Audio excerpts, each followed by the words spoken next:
Hello and welcome back to Planescape Torment with me, Bardon. So last time we met Dal here, who is a dustman, and basically in his journal here he keeps a record of everybody who comes here, dies and comes here, and apparently he knows us because we've been here a number of times. So that doesn't bode well for our character, the nameless one, but let's go have a bit of a search around the place.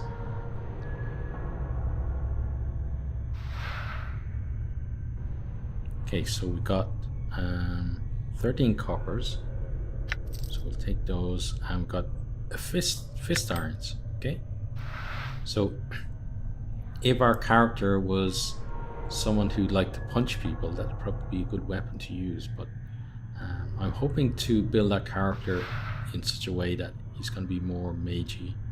I've got the receiving room logbook here as well, so I want to go to my inventory and have a look at that. Receiving room logbook. This huge logbook lists mortuary procedures in a tight crab script. All shells entering the mortuary are to be delivered to the receiving room and logged with the scribe on duty before being embalmed or cremated. The records are to be checked to determine if the shell is one of the contracted, and if so, do not prepare the shell. Move the shell to one of the preparation rooms. Contact the scribe on duty and notify him that a contracted shell is to be raised. Be certain that the shell is thoroughly stripped of its possessions before being sent to the preparation rooms. The contracted workers are intended for simple manual labor and do not have the capacity to search and strip a shell. The faction is not responsible for any possessions lost or items stolen by collectors who have brought the shells to the mortuary. So that's like the signs you see a lot from companies all over the place, saying basically the management is not responsible for any loss or damage to property, blah blah blah. So I guess even in fantasy worlds you have to have disclaimers on things. The shell's possessions are to be stored in the receiving room until an initiate can be sent to claim them. Please catalogue all possessions in the logbook. Following this list is thousands of entries of bodies that have been sent to the receiving room. As you flip through the rest of the book, however, you notice the last page has been cut out. So we've only recently arrived, so it's possible that we were on that last page and someone wants to hide whatever information was on there that might be pertinent to us. Okay, so let's get ourselves moving onward. Let's do a bit more searching. So we've got nothing there. We've got another place here. Okay, we've got nothing there. Let's open this one up. Okay, and then move into the room. Oh, I can't. How about there then? Yeah, that's better. Okay, and another zombie down there. Hello to you, Mr. Zombie. What I want to do is go and meet the final character I met in my initial kind of testing to make sure the game was okay to record. So that's down here,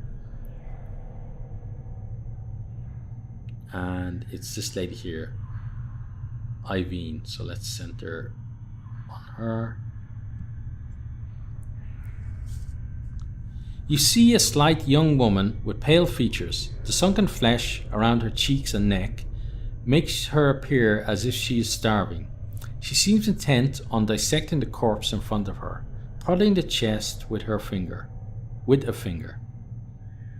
Greetings. The woman does not respond. She seems too intent on the body in front of her. As you watch her work, you suddenly notice her hands. Her fingers are talons. They are darting in and out of the corpse chest cavity, like knives, removing the organs. I said, "Greetings." The woman makes no response. "I think the dusty chit might be a bit short of hearing, Chief. Let's lay off, shall we?" "What's wrong with her hands?" My journal. She's a tiefling, Chief. They got fiend blood in their veins. Usually 'cause some ancestors of theirs shared knickers with one demon or another. Makes some of them addled in the head and addle looking too. Okay, well, we're gonna tap the woman to get her attention. The woman jumps and whips around to face you. Her eyes are a rotting yellow with small orange dots for pupil. As she sees you, her expression changes from surprise to irritation, and she frowns at you. Greetings. She doesn't seem to have heard you. She leans forward, squinting as if she can't quite make you out. Whatever is wrong with her eyes must make her terribly nearsighted. You. She clacks her taloned fingers together, then makes a strange motion with her hands. Fine thread and embalming juice. Bring here to Ei-Vene. Go, go, go.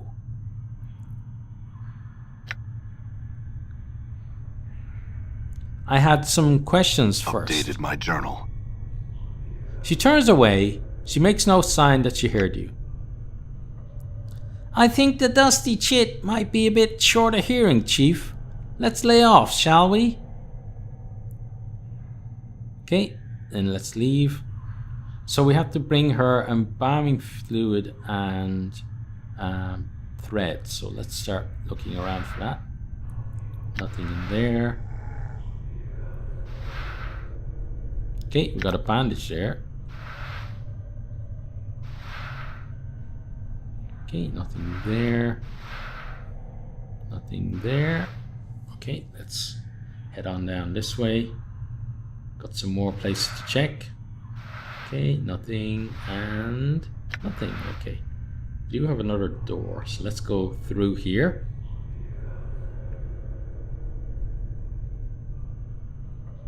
Okay, got a zombie here. Okay, let's keep going. Well, let's check over this way before we go anywhere else.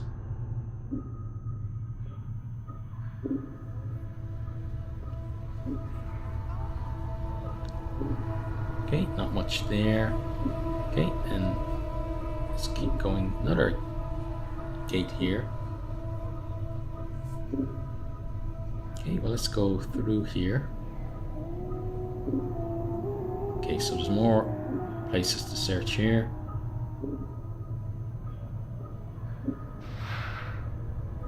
Nothing. Okay.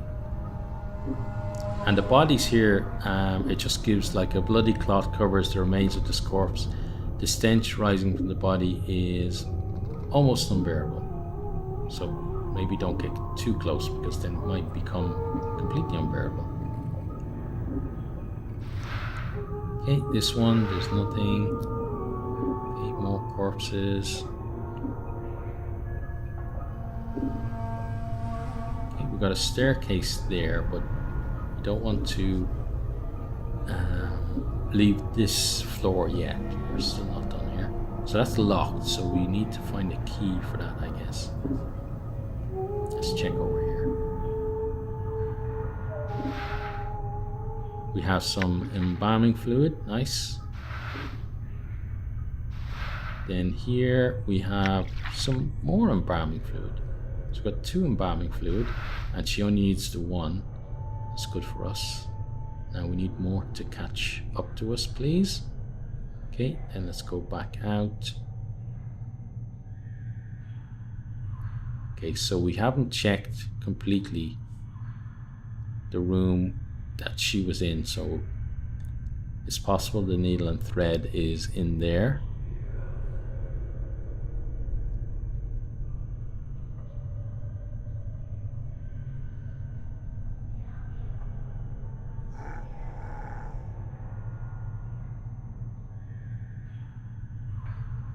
Okay, this looks like, yeah, it's a dead end, but look at that massive sewer.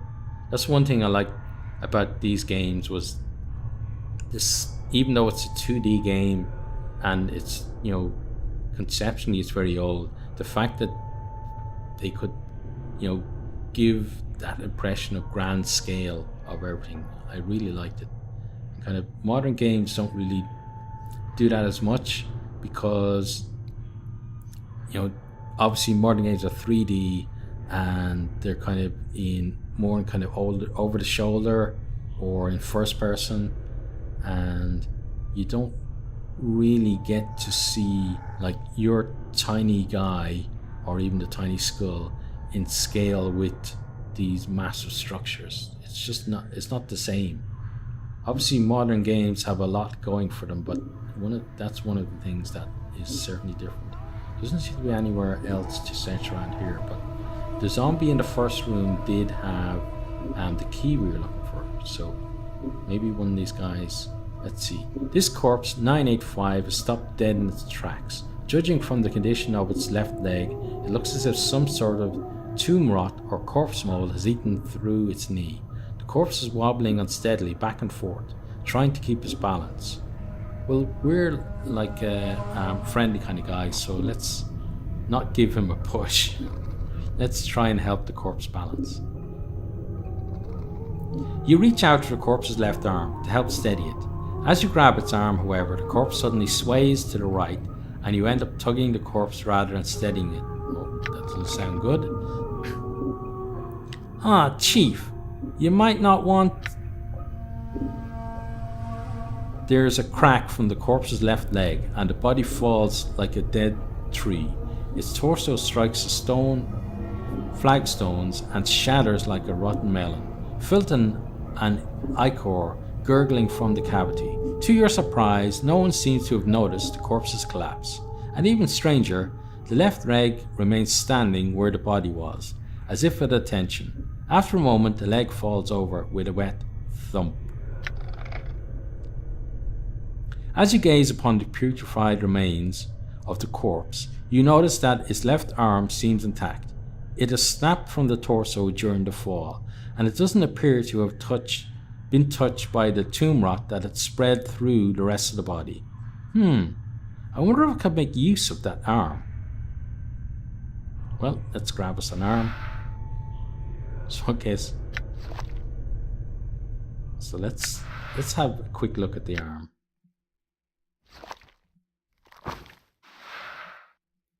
This arm snapped clean off corpse 985 when it accidentally toppled. As much as the corpse's knee was rotten clean through, it looks like the combination of thick applications of embalming fluid and rigor mortis have made this arm almost as hard as wood. If you need to, you could either use it to shake someone's hand from a distance, or use it to bash their skull in. That'd be funny, shaking someone's hand with it. Okay, so that zombie didn't have what we were looking for, but certainly had something worth taking. This heavily stitched corpse is stuffed lazily back and forth between is shuffling lazily back between two slabs. The number 506 has been stitched on his forehead, on the side of his neck, and his right arm. In fact, the skin of this peeling corpse has been sewn up with so many stitches, it still looks like a bizarre street map. Well, let's examine the stitches. The stitches encircle the corpse, running from its arms, across its chest, up its neck, and into the damp, massive white hair. As you follow the crossroad of stitches, you notice someone has jammed a needle, into the corpse's forehead. The needle is attached to a thread, stitching up the side of the skull. You could probably unravel it if you had something to cut the thread. Okay, well, let's cut the stitches with the scalpel. You slice the thread neatly with the scalpel, then pluck out the needle and pull the stitches out. As you do, the skin covering your forehead peels back to reveal the corpse's chalked white skull, where to your surprise the number 78 has been chiseled. So that's two different numbers, so maybe like us, this person has been here before. Seems you got two different designations there, corpse. The corpse stares straight ahead, oblivious.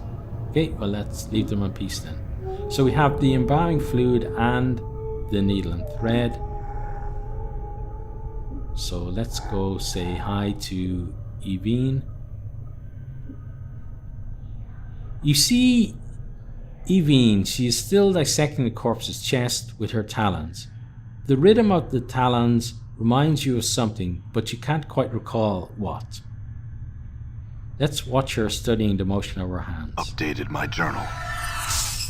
As you study the motion of Ei-Vene's hands, you feel a prickling along your scalp, and then suddenly you find your vision swimming, blurring, until you're standing in front of a freshly slain corpse, rigor mortis making a mockery of its smile. The number 42 has been stitched onto its scalp. The zombie is lying on a slab, and you have just finished stitching up its chest. You have placed something inside, something that may prove useful if you come this way again. Keep these things safe and wait for my return. The memory of your voice is an echo, strange and hollow in your ears. You cross your arms in front of your chest, and to your surprise, the corpse does too. After a moment, its hands fall back to its side. As it does, the vision fades until you are watching Ei-Vene hands make their stitching motions once more. You have regained a memory. Memories can give you additional experience points, skills, and may even lead to your gaining something else of value later on. Oh, nice. Okay. Well, let's tap her to get her attention. She turns, sees you, then frowns. Dumb zombie. She clacks her talon fingers together patiently that makes a stitching motion with her fingers. Fine thread and embalming fluid. Bring here to Ei-Vene. Go, go, go. Let's give her the thread. Updated my journal. Okay, so we got 250 experience. That's nice. Without missing a beat, Ei-Vene snaps the thread from your hands and hooks it around one of her talons, then begins sewing up the corpse's chest. She then takes the embalming fluid and begins to apply a layer to the corpse. Okay, let's wait and see what happens. Within minutes, she is finished. She clicks her talons and turns to face you. To your surprise, she extends her hand and drags her talons along your arms and chest. It's not that I'm not flattered, but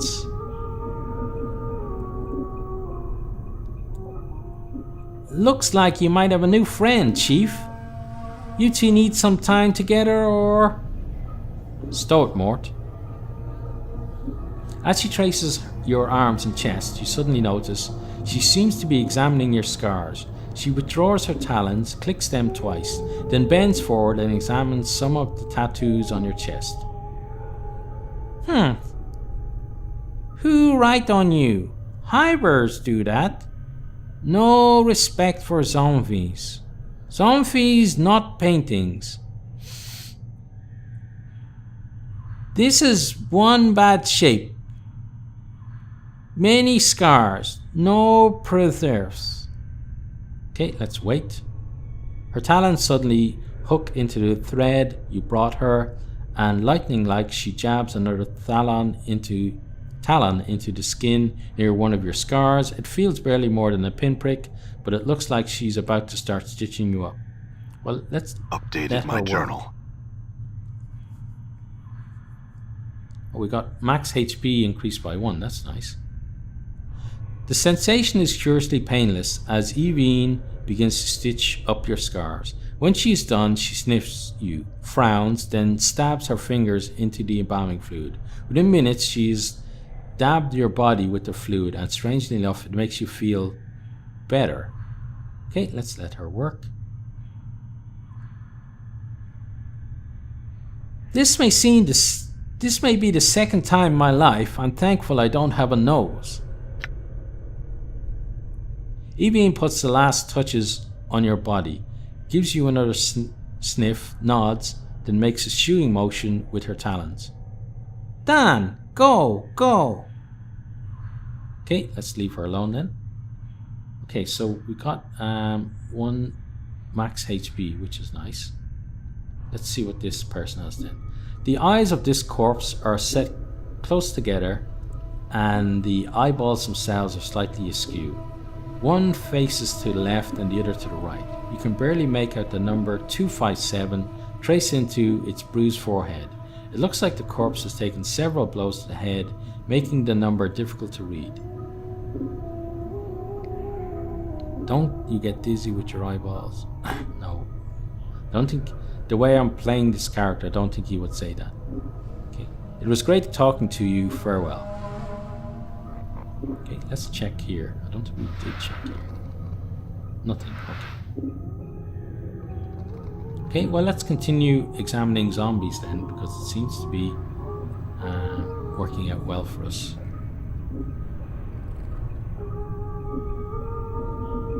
Oh, there's one over here. Okay. Hello, Mr. Zombie Worker.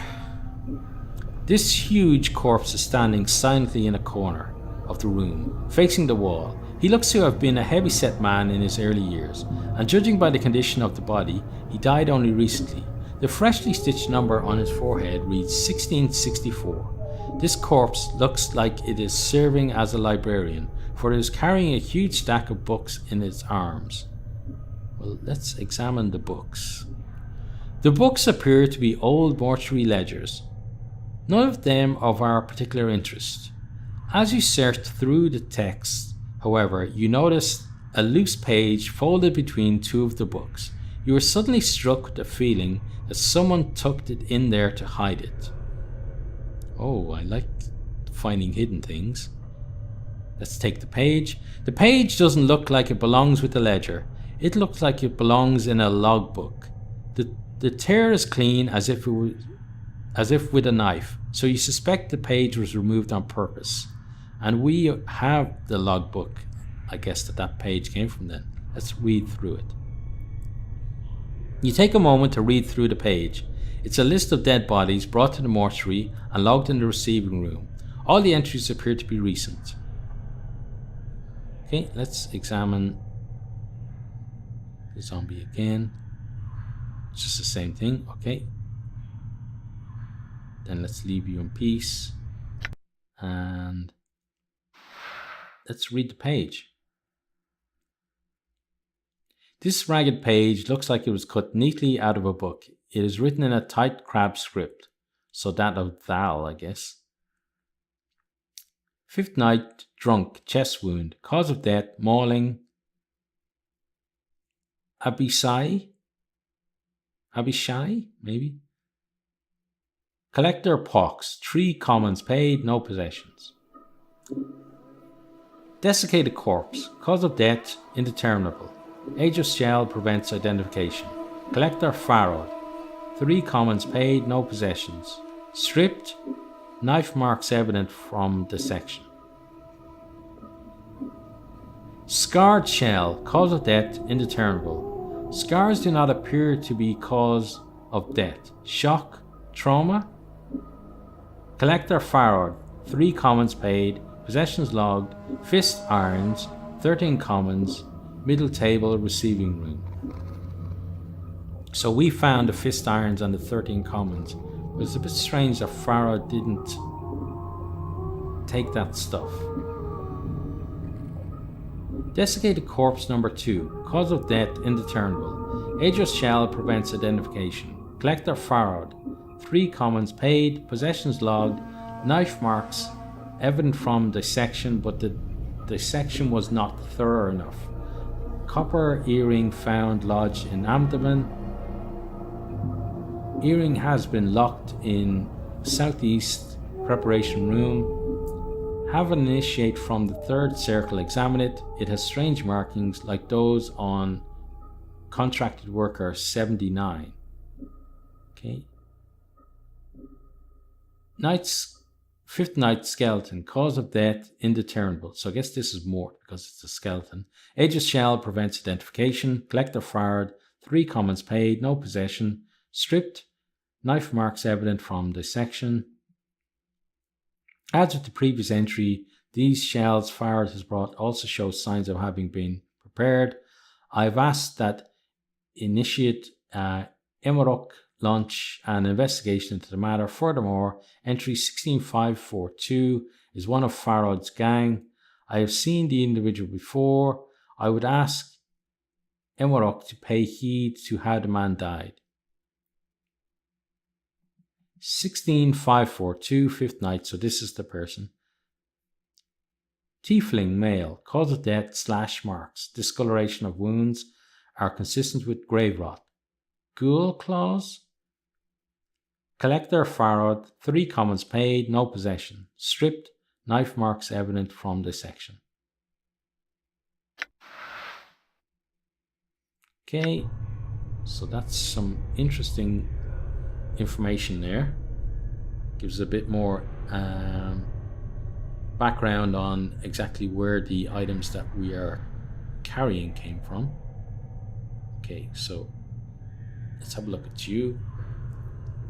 The smell of formaldehyde emanating from this corpse is particularly strong. It smells like it was applied recently, and with good reason. This corpse appears to be in an advanced stage of decay. Her jaw is missing, and some of the flesh has slid off her skull, revealing the number 1072 chiseled into the bone. I think this one's seen better days. The corpse does not respond to your voice. The fact it has no jaw may have something to do with it. Either that, or it simply has nothing to say. Farewell then. Psst! You see the way she was looking at me, huh? You see that? The way she was following the curve of my occipital bone? What are you talking about? What? Are you blind? She was scouting me out. It was shameless the way she wanted me. Wanted you to go away, maybe. She was obviously too distracted by me to pay attention to some stupid bobbing head with a big mouth. You? Yeah, right. Trust me, chits beyond the grave don't care about all that physicality, and I've got a body and I'm all scarred and tough looking. They want guys with spirit. That's me, Chief. Corpses like you are as common as copper. Whatever, Mort. Let's go. Okay, so let's have another check around. What have we got here? The number 1201 has been inked on the forehead of this corpse, and the ink has run down its eyes, cheeks and jaws. As you follow the ink tears down the corpse's face, you know that it has run into the stitches sealing the corpse's lips and have caught on what looks like the corner of a note stuck in the corpse's mouth. Well, let's try to pull out said note. The note is mingled with the ichor in the zombie's mouth. If you tried to pull the paper out through the cross stitches, it would tear the paper to shreds. Hacking up the corpse to get at it looks like it will destroy the note. You need to find a delicate way to remove the stitches before removing the note. Well, let's use the scalpel to cut through the stitches. You deftly sliced through the stitches, sealing the corpse's mouth, and the jaw sags open. You carefully pull the note from the corpse's mouth. Despite the condition of the paper, the writing on it still appears legible. Okay, then let's leave the corpse and let's have a look. Let's have a look at this note.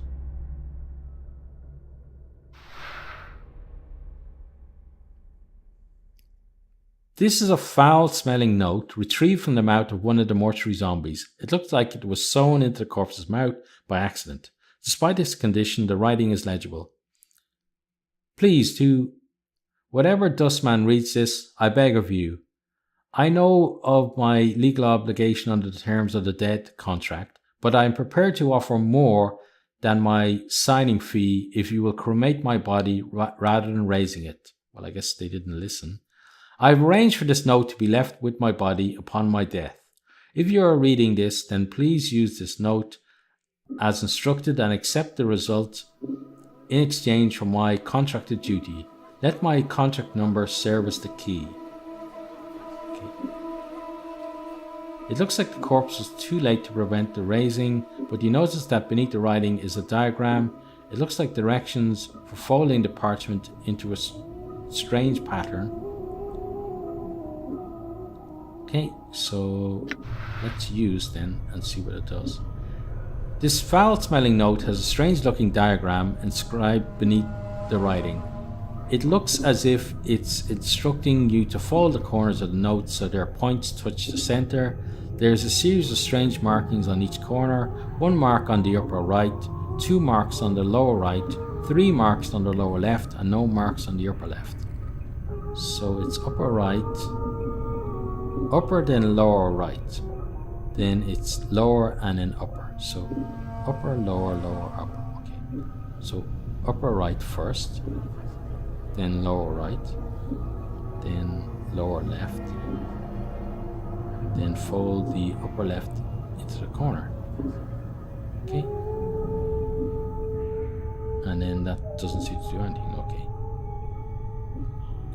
So maybe the one with no markings we should do first. So then it's upper left. So then it's upper, upper, lower, lower. Okay. Upper, upper right, lower right, lower left. Okay, that does nothing. Okay. So upper right, then lower right, then lower left.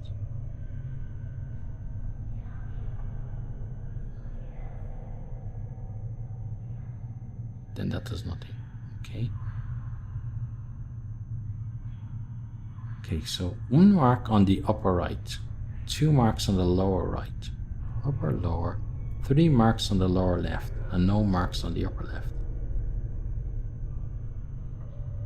Upper right, then lower right. How about upper left?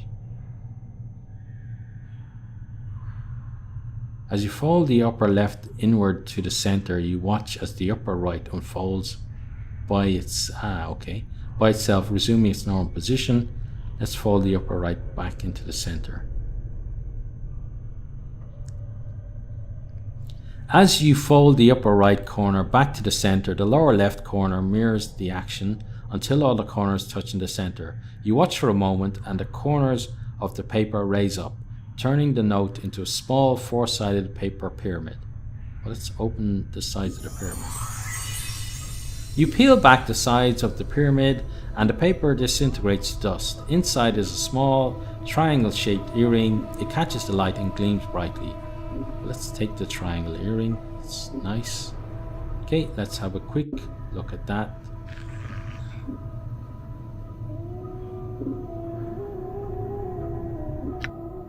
Okay, sorry. Because Windows, sometimes I click outside the window and it causes a little bit of problem. Okay, so you received this small earring from folding a note in the mouth of one of the walking corpses in the mortuary. It's a beautiful earring, but despite its beauty, all it seems to do is remind you how strange this world you've woken up in is. Okay, some items are magical but require that they be identified before they can be used. If you cannot determine what an item is at first glance, then you may need to take it to someone with a higher lore skill than you or your party members. So I don't even know what my lore skill is.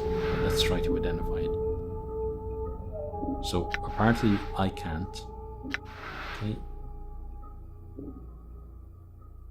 And I don't think Mort can either. What's up?